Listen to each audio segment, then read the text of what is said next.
Assalamualaikum warahmatullahi wabarakatuh. Kita akan melanjutkan materi kita tentang density functional theory. Kali ini kita akan membahas tentang basis set. Apa itu basis set?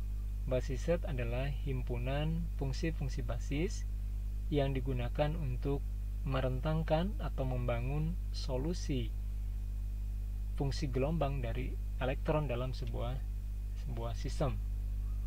Pada sebelumnya telah dibahas DFT yang diusulkan oleh Konsam untuk mengatasi problematika yang dihadapi oleh DFT, Hohenberg, and Kohn.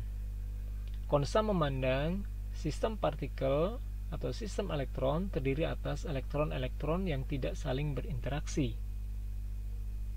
Nah, dengan demikian, Konsam mampu mereduksi kompleksitas pada sistem elektron yang saling berinteraksi menjadi kumpulan elektron-elektron yang mandiri, terpisah dari yang lainnya.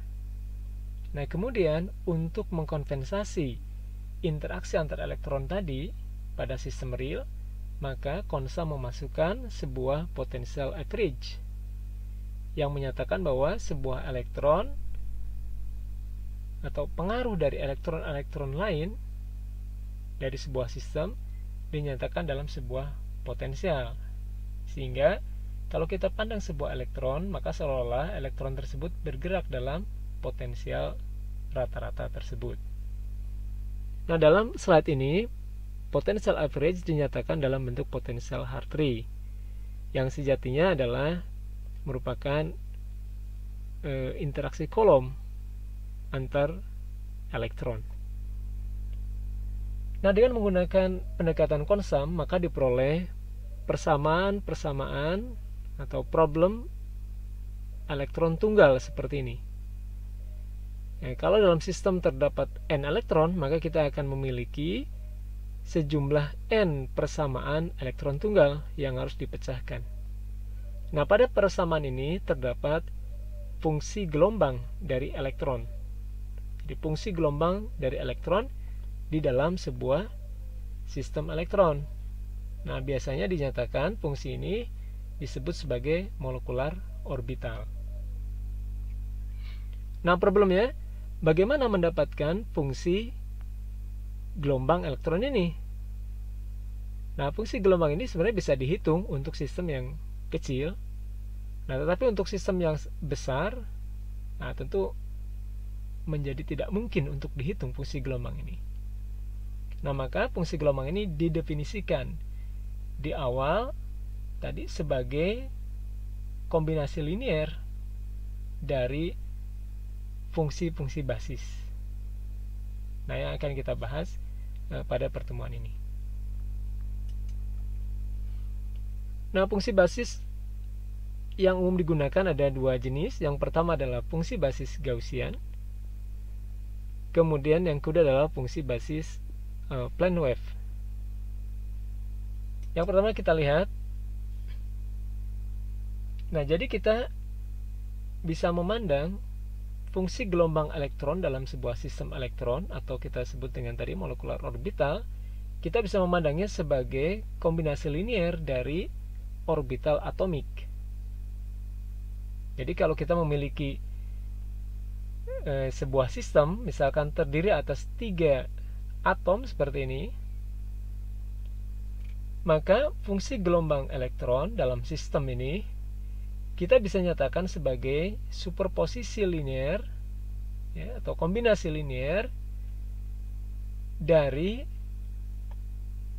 fungsi-fungsi atomik orbital yang ada pada sistem yang disumbangkan oleh atom A, oleh atom B, dan oleh atom C seperti ini.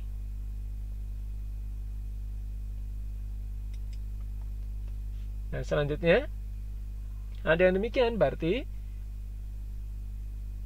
orbital atomik di sini akan berperan sebagai fungsi basis bagi molekular orbital, sehingga kita bisa menyatakan molekular orbital psi sama dengan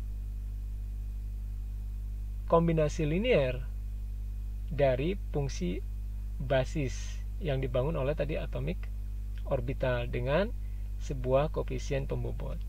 Nah, dalam perhitungan yang dicari bukan psi. Tantangan kita berikutnya yang kita cari adalah koefisien ekspansi ini. Nah, karena fungsi basisnya kita definisikan, ya. Nah, berikutnya aturan terkait dengan fungsi basis. Semakin banyak, semakin besar fungsi basis yang kita gunakan, maka perhitungan menjadi semakin akurat. Semakin sedikit tentu semakin tidak akurat. Kemudian bagaimana fungsi basis yang dipilih atau bentuk fungsi basis yang kita pilih? Nah, fungsi basis yang kita pilih sebaiknya adalah fungsi matematika yang mudah atau bentuk matematika yang mudah untuk dipecahkan secara komputasi. Jadi kita punya pilihan berbagai bentuk fungsi basis, ya. Nah, tapi dicari yang paling mudah untuk dipecahkan. Nah, sebenarnya bagaimana fungsi dari atomic orbital? Kita telah mempelajarinya di fisika modern atau di fisika kuantum, misalkan untuk fungsi gelombang atom hidrogen. Maka bentuk dari fungsi gelombang orbital atomik berbentuk fungsi Slater. Apa cirinya? Fungsinya adalah di bagian mendekati inti atau dekat inti akan muncul kurva yang puncak yang tajam seperti ini. Kemudian semakin jauh dari inti, maka kurva ini akan mengalami peluruhan secara eksponensial.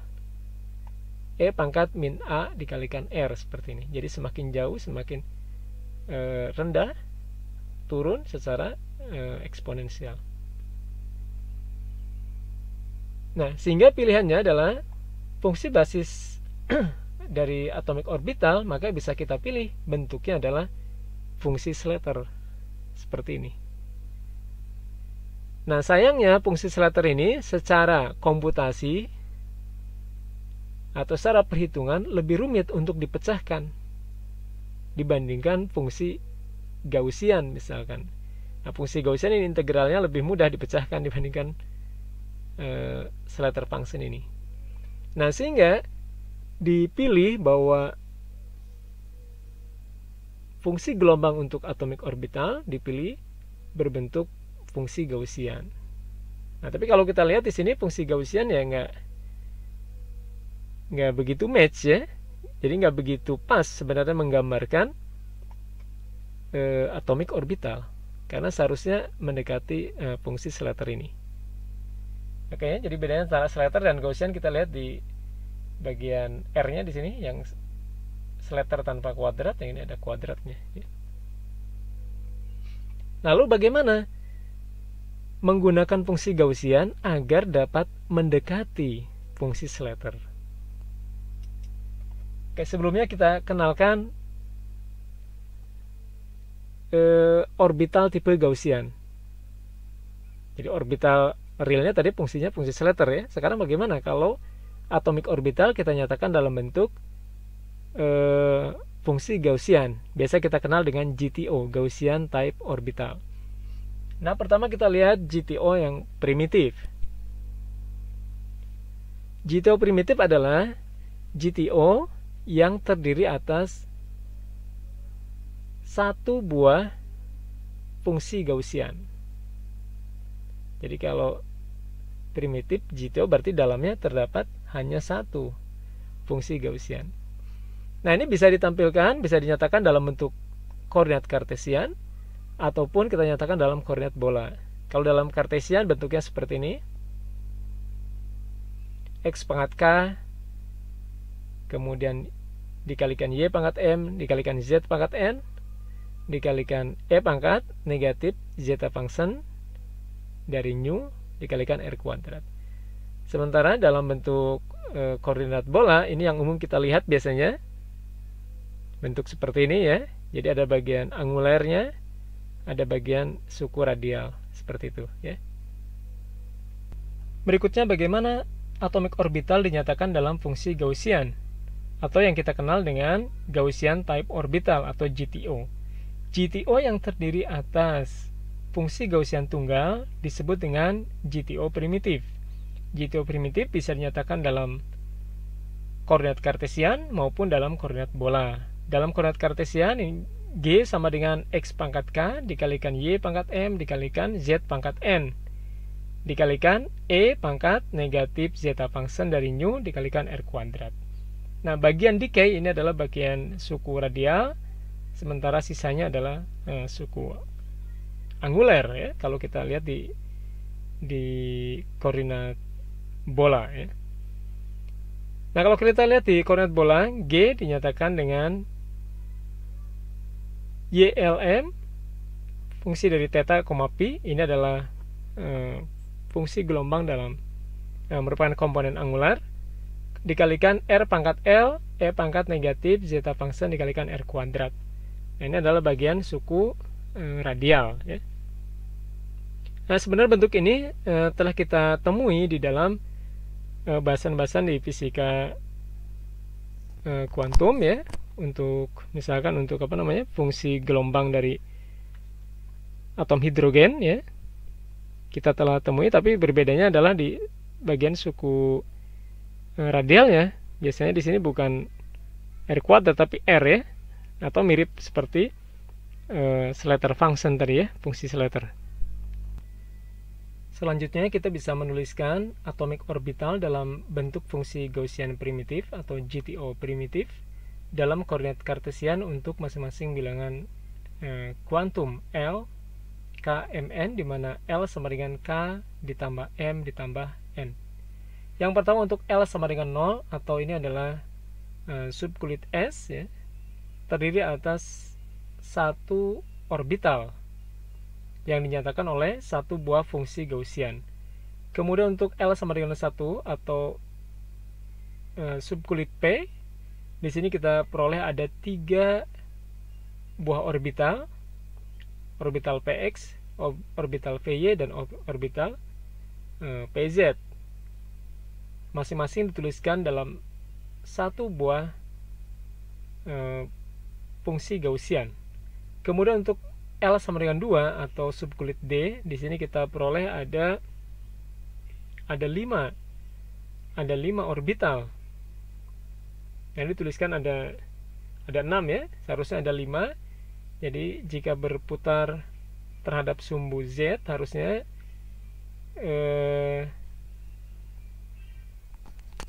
yang pertama itu dalam satu orbital, yaitu orbital Px kuadrat dikurangi Y kuadrat.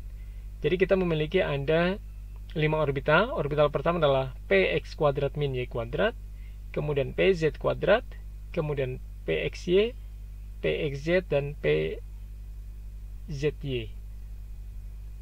Nah, begitu juga kalau kita tuliskan orbital atomik dalam bentuk GTO spheris atau GTO dalam koordinat bola untuk setiap bilangan kuantum L ya, di mana bilangan kuantum L ini ada hubungannya dengan bilangan kuantum M ya, bilangan kuantum magnetik ya. Di sini untuk subkulit S, L sama dengan 0, di sini terdapat satu buah orbital dinyatakan oleh satu fungsi gelombang. Kemudian untuk L sama dengan 1, di sini ada 3 orbital, masing-masing dinyatakan oleh satu buah fungsi Gaussian. Kemudian untuk L sama dengan 2, di sini terdapat 5 buah orbital, masing-masing juga dinyatakan oleh satu buah fungsi Gaussian.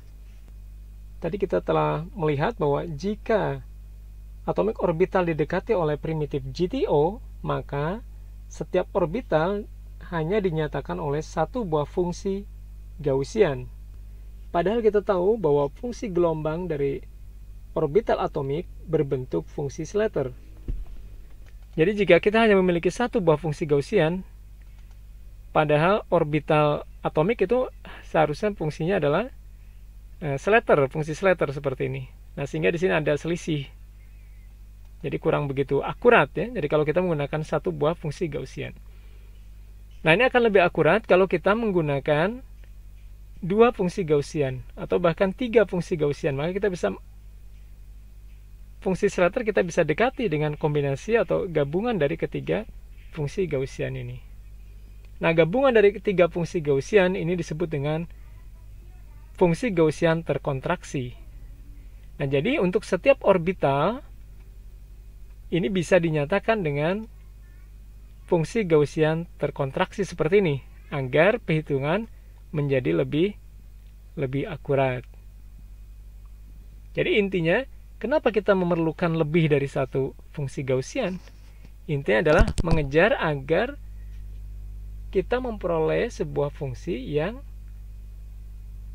cenderung fit dengan fungsi Slater, ya. Karena kita tahu bahwa fungsi orbital tadi bentuknya adalah Slater, ya, fungsi Slater, atau kita sebut dengan STO, ya, Slater type orbital. Nah, sehingga dalam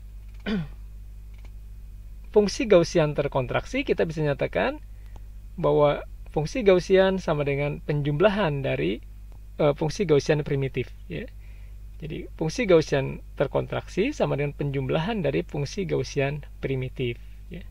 Lalu pertanyaannya, berapa jumlah basis minimal yang diperlukan untuk menggambarkan sebuah atom bebas?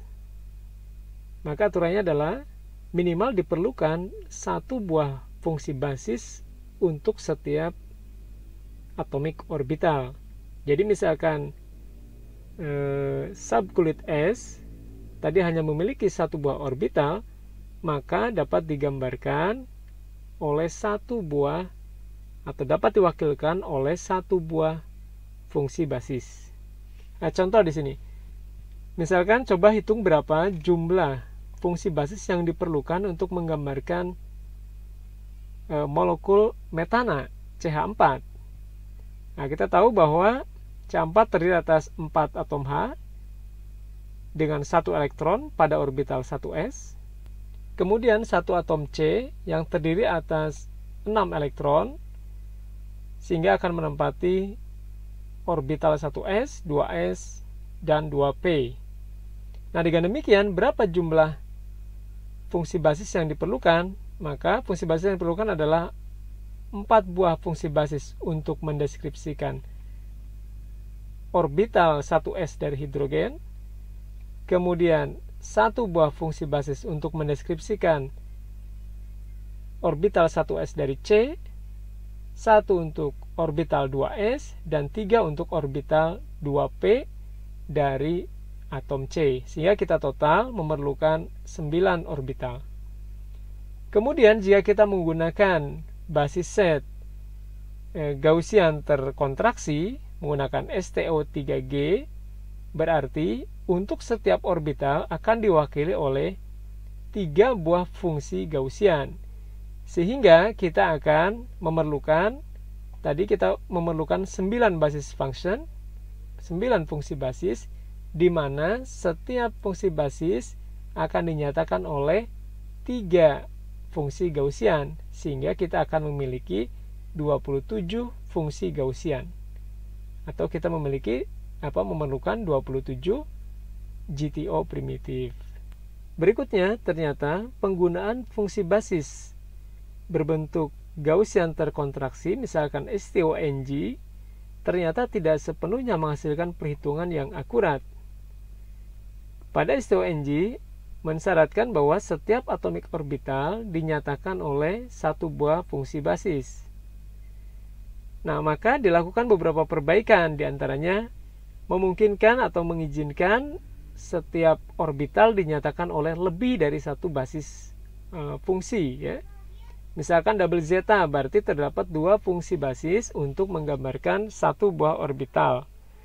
Triple zeta berarti ada 3 buah fungsi basis untuk menggambarkan satu orbital. Atau bisa juga modelnya mix, ya. Misalkan di sini satu fungsi basis untuk core orbital dan lebih dari satu basis untuk orbital valensi.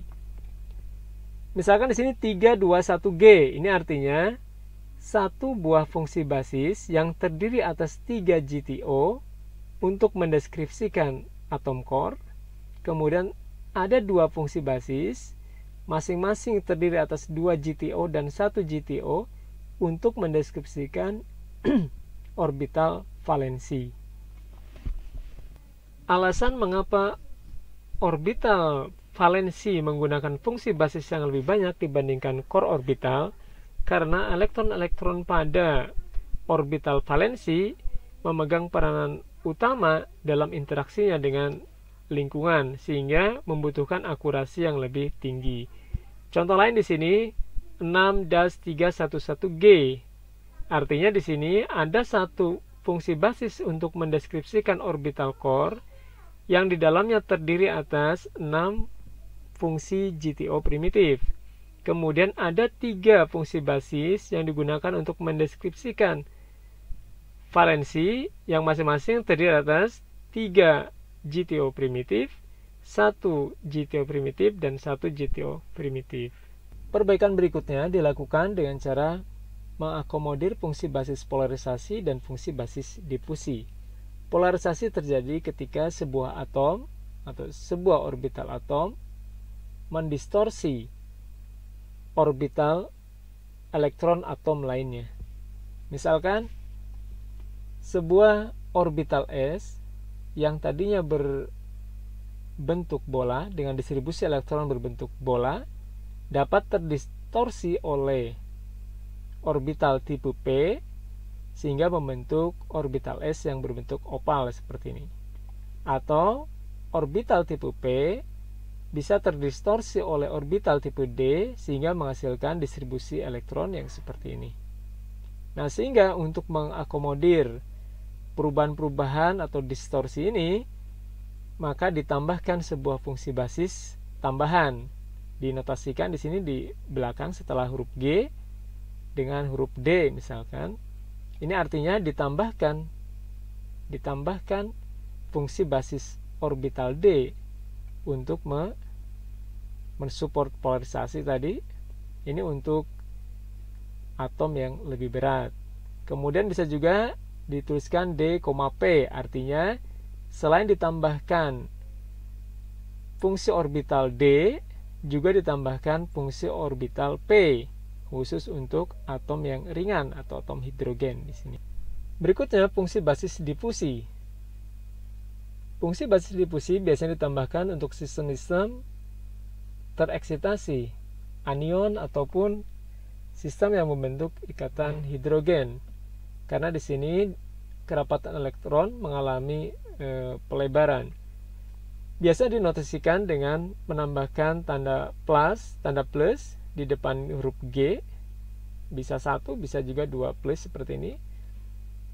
Nah, tanda plus ini menunjukkan bahwa ditambahkan fungsi orbital tambahan berupa sp orbital. Kemudian jika ada 2 plus seperti ini, yang kedua artinya ditambahkan fungsi difusi dalam bentuk s orbital untuk hidrogen. Nah, sehingga kalau kita lihat misalkan bagaimana fungsi basis atau basis set untuk atom C dengan menggunakan basis set 6-31 plus GD. Maka kita bisa menguraikan yang pertama di sini untuk elektron core dinyatakan oleh 6 GTO. Ini jadi satu fungsi gelombang 6 GTO. Kemudian untuk valensi dinyatakan oleh 2 fungsi gelombang. Yang pertama 3 GTO primitif ya. Kemudian yang kedua adalah 1 GTO primitif. Nah, kemudian untuk fungsi difusi di sini ditambahkan 1 plus, berarti kita tambahkan di sini ada orbital sp ya. Di sini. Kemudian berikutnya ditambahkan juga 1 orbital D. Jadi 1 fungsi basis orbital D dengan 1 GTO primitif. seperti ini. Jadi kita di sini akan memiliki 1, 2, 3, 4, 5 fungsi basis dengan jumlah GTO primitif sebanyak, yang pertama di sini ada 6 ditambah 3, 9 tambah 1, 10, jadi ada 12 GTO primitif. Nah, berikutnya secara umum penulisan basis set bisa dituliskan dalam bentuk style POPL. Modelnya seperti ini ya. Rekan mahasiswa bisa pelajari lebih lanjut apa arti setiap bilangan dalam style POPL ini. Tadi sebagian kita sudah membahasnya. Pengaruh pemilihan basis set terhadap hasil perhitungan kita bisa lihat pada contoh berikut. Misalkan adalah proses protonasi air ya. Jadi sebuah proton diinteraksikan dengan molekul air membentuk H3O+ ya. Seperti ini. Nah, bagaimana variasi dari hasil perhitungan terhadap pemilihan basis set ya? Kita lihat misalkan energi ya. Kita lihat energi. Jadi kalau kita menggunakan STO 3G, kita peroleh energi seperti ini. Kemudian kalau ditingkatkan menjadi 6G di sini jadi lebih besar lagi. Kemudian kita tingkatkan lagi. Jadi semakin besar basis set, maka kita akan peroleh hasil perhitungan yang semakin akurat. Nah, tentu akurat dan tidak nanti dibandingkan dengan hasil eksperimen. Nah, berikutnya bagi rekan mahasiswa yang tertarik untuk melihat atau mempelajari bentuk dari basis set untuk setiap atom dengan berbagai variasi jenis basis set, bisa akses halaman web ini. Kita bisa mendownload basis set masing-masing atom ini.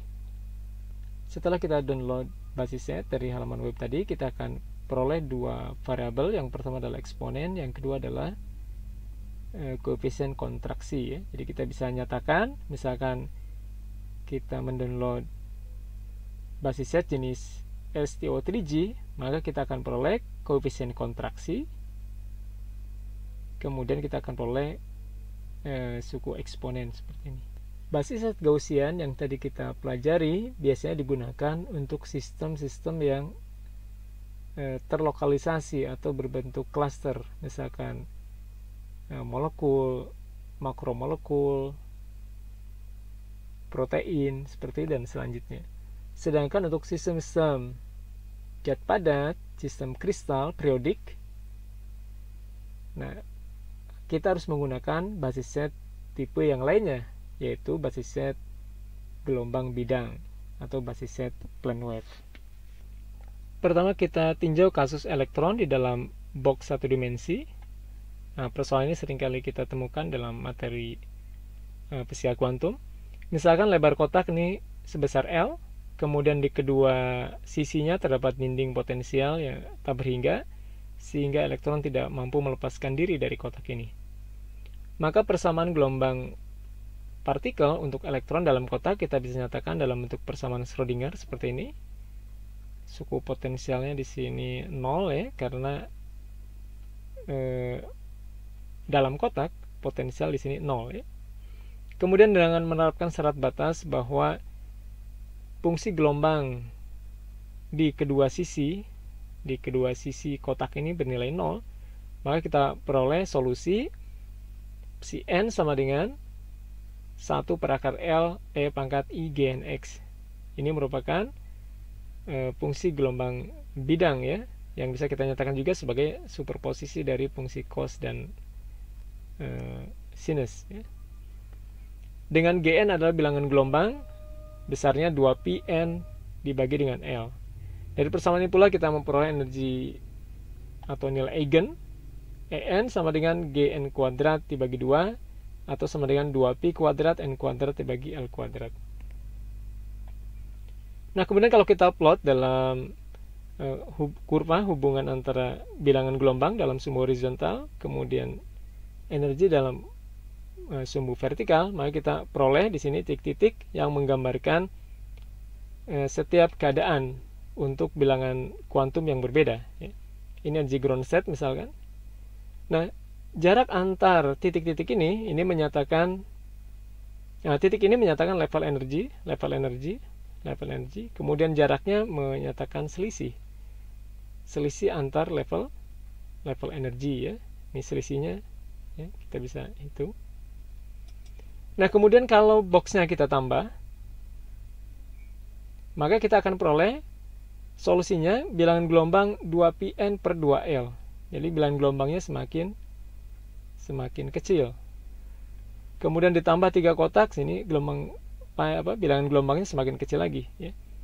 Jadi semakin ditambah jumlah kotaknya, maka kita akan dapatkan kurva hubungan energi dengan bilangan gelombang. Posisi titik-titik level energinya semakin rapat. Jadi semakin banyak box, maka jarak antar level energi semakin kecil ya. Nah, jika kita gunakan lebih besar lagi jumlah kotaknya, maka kita akan peroleh bahwa kurva antara energi dan bilangan gelombang ini bersifat kontinu ya. Jadi semakin besar n-nya, ini semakin lama makin berupa garis kontinu. Jadi level-level energinya tidak tampak lagi. Nah, inilah yang sebagai dasar dari teori pita ya, band. Jadi kita nggak sebut lagi level energi ya di dalam zat padat, tapi kita sebutnya biasanya pita valensi, pita konduksi. Nah, kita bisa menganggap bilangan gelombang ini sebagai sebuah posisi dalam kisi resiprok ya, di mana panjang unit sel atau panjang kotak di dalam ruang resiprok dinyatakan dengan 2pi dibagi dengan L. Nah, sehingga kita peroleh di sini pita energi di dalam ruang resiprok ya, kita nyatakan seperti ini. Nah, jika kita batasi dalam satu unit sel yaitu 2pi per L, maka kita akan peroleh bentuk pita energi seperti ini, atau ini biasa kita kenal dengan struktur pita atau band structure. Setelah tadi kita mempelajari elektron di dalam kotak satu dimensi yang bersifat periodik, maka kita bisa analogikan kasus elektron tadi di dalam kristal. Kristal kita bisa pandang sebagai kasus elektron atau sistem elektron di dalam box 3 dimensi yang bersifat periodik, baik dalam arah X, arah Y, maupun arah Z. Sehingga solusi fungsi gelombang dari kristal kita bisa analogikan dengan elektron tadi, maka akan bisa dinyatakan dalam bentuk fungsi gelombang bidang. Dalam kristal kita bisa nyatakan bahwa kotak ini berbentuk unit cell, atau kita sebut primitive unit cell seperti ini, yang periodik secara ruang ya, dalam arah X, Y maupun Z ya, seperti ini. Kemudian dalam ruang resiprok kita bisa nyatakan unit cell dalam bentuk zona Brillouin seperti ini. Sehingga jika energi sistem kita plotkan terhadap bilangan gelombang K, maka kita akan peroleh sebuah struktur pita dari sistem kristal. Berikutnya kita tinjau sebuah sistem kristal periodik. Sebuah sistem periodik dapat dikarakterisasi baik dalam ruang real atau kita sebut dengan ruang R, maupun dalam ruang resiprok atau ruang K. Dalam ruang R selalu terdapat vektor kisi R yang menunjukkan periodisitas dari kristal. Begitu juga dalam ruang resiprok terdapat vektor kisi resiprok G yang menunjukkan periodisitas dari kristal di dalam ruang resiprok. Kemudian delta pada ruang R atau spasi pada ruang R atau jarak pada ruang R ini akan berbanding terbalik secara proporsional dengan jarak pada ruang G. Kemudian dari teorema Bloch kita memperoleh persamaan fungsi gelombang total untuk keseluruhan kristal ini sama dengan E pangkat IK.R dikalikan UKR, di mana UKR ini adalah fungsi gelombang periodik pada Kisi Bravais yang dinyatakan oleh persamaan ini, di mana R besar adalah vektor Kisi. Kemudian UKR juga kita bisa nyatakan sebagai uraian deret Fourier seperti ini, di mana G adalah vektor Kisi resiprok. Dengan demikian, kita memperoleh persamaan fungsi gelombang total dari kristal berbentuk seperti ini, 1 per omega sigma C dikalikan E pangkat IK plus G dikalikan dengan R. Nah, kita lihat bahwa ini adalah bentuk dari fungsi gelombang bidang. Jadi fungsi gelombang dari kristal kita bisa nyatakan sebagai kombinasi linear dari gelombang bidang. Dalam basis set gelombang bidang juga berlaku sama, bahwa semakin banyak jumlah gelombang bidang yang kita masukkan ke dalam basis set, maka kita akan memperoleh hasil perhitungan atau kita akan memperoleh fungsi gelombang keseluruhan kristal yang lebih akurat. Nah, tetapi tentu ini akan menjadi beban ya, menjadi biaya komputasinya menjadi tinggi. Nah, sehingga pada secara praktis biasanya dibatasi. Karena suku Fourier dengan order tinggi, misalkan K plus G-nya besar, kontribusinya akan semakin kecil. Sehingga kita bisa batasi ekspansi Fourier tadi pada nilai K plus G tertentu. Biasanya pembatasan ekspansi deret Fourier dinyatakan dalam bentuk energy cutoff.